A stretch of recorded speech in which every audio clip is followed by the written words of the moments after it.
বিসমিল্লাহির রহমানির রহিম।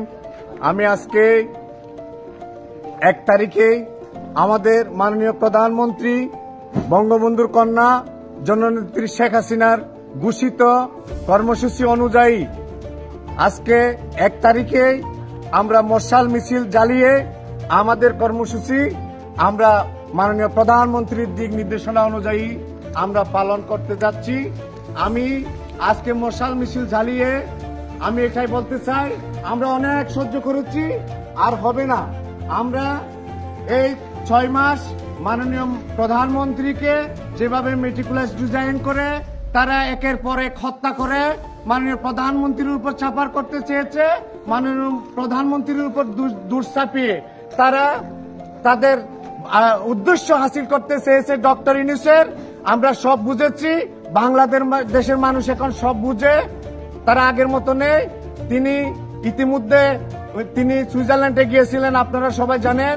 তিনি সুইজারল্যান্ডে গিয়ে 47টি বৈঠক করে তিনি সুইজারল্যান্ড থেকে বাংলাদেশের যে উন্নয়ন সহযোগিতা পেত তিনি যে আরো বাড়াবেন তিনি বিনিময়ে আরো বন্ধ করে দিয়ে আসছেন। সারা বাংলাদেশের মানুষ দেখেছে মাননীয় প্রধানমন্ত্রী জননেত্রী শেখ হাসিনা ছাড়া বাংলাদেশ অচল, বাংলাদেশ চলবে না।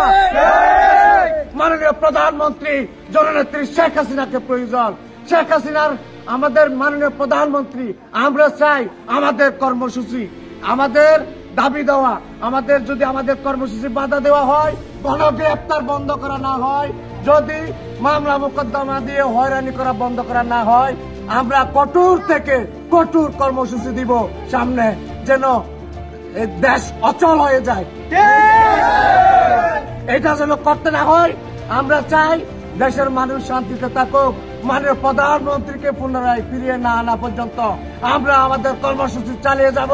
আমরা চাই মাননীয় প্রধানমন্ত্রীকে দেশে আবার পুনরায় ফিরিয়ে এনে একটি সুষ্ঠু পরিবেশ ফিরিয়ে আনতে।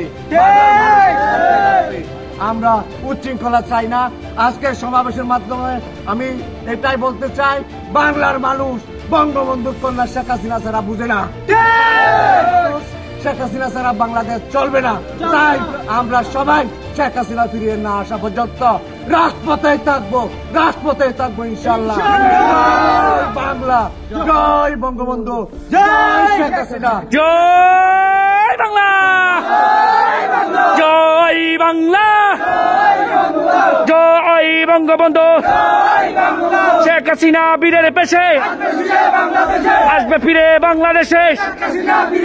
অ্যাকশন অ্যাকশন, কুতুব ভাইয়ের অ্যাকশন, ডাইরেক্ট অ্যাকশন। জয় বাংলা, জয় বঙ্গবন্ধু।